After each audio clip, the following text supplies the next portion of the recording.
Even a good branding design can be made less effective by poor color choices. Let's talk about it.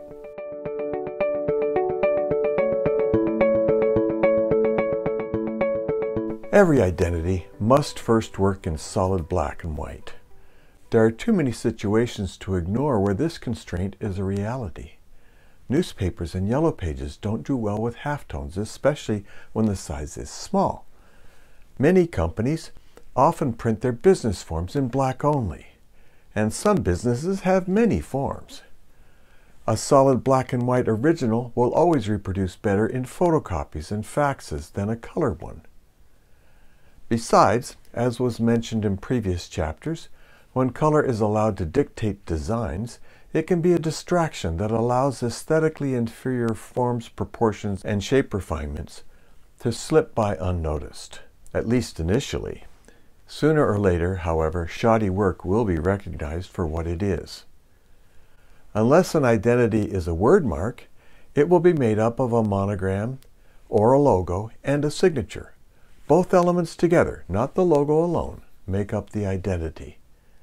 Signatures should always get the greater contrast.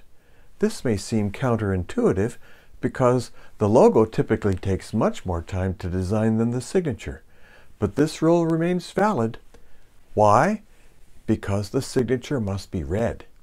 A logo is useful only if a viewer has seen it before and has learned to associate it with the company. On the other hand, if the signature can be read, it is communicated, even for the first-time viewer. This is true with both positive and reversed versions of an identity. The signature still receives the greater contrast. The vast majority of identities use a black signature to assure readability, and black gives the maximum contrast on white backgrounds. This might inspire the unwise to seek some other color for the signature just to be different, but any reason to use some other color than black must really be crucial to not be a bad bargain in the long run.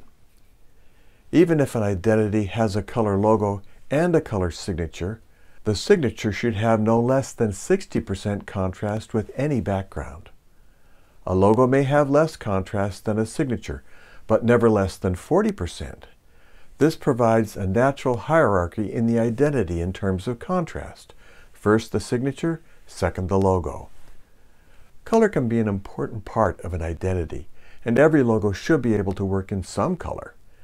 When applying color, the signature still gets the greater contrast, whether the identity is used positive or reverse. But remember this inescapable fact: a color is also a value. A medium red could be equivalent to a 50% gray and might be used equally well in positive or in a reversed identity. Since a signature needs at least 60% contrast, it is absolutely impossible to achieve that on a 50% gray background. Also, a mid-value background will always kill the contrast with a logo. Therefore, mid-value backgrounds should be avoided wherever possible. When this is not possible, the only viable solution is to use an all-white identity. If the color of a logo is darker than 60%, a positive identity will not work in reverse. One alternative is to use an all-white identity reversed out of the corporate color. But for true reversal versions, many companies employ an alternate corporate color. It should not just be a tint of the original color, as the color will feel washed out. This is because white is totally neutral, and making a tint of any color desaturates it. A less saturated color will have a different emotional impact compared to the original color. An alternative reverse color should keep the same degree of saturation, even if the hue is adjusted a bit to achieve an appropriately lighter value. Once you see these examples, they will likely make sense to you. As with all other principles in logo design theory, the goal is to make brand designs that are easy to see and communicate clearly a positive image for the client. For more information, go to logodesigntheory.com.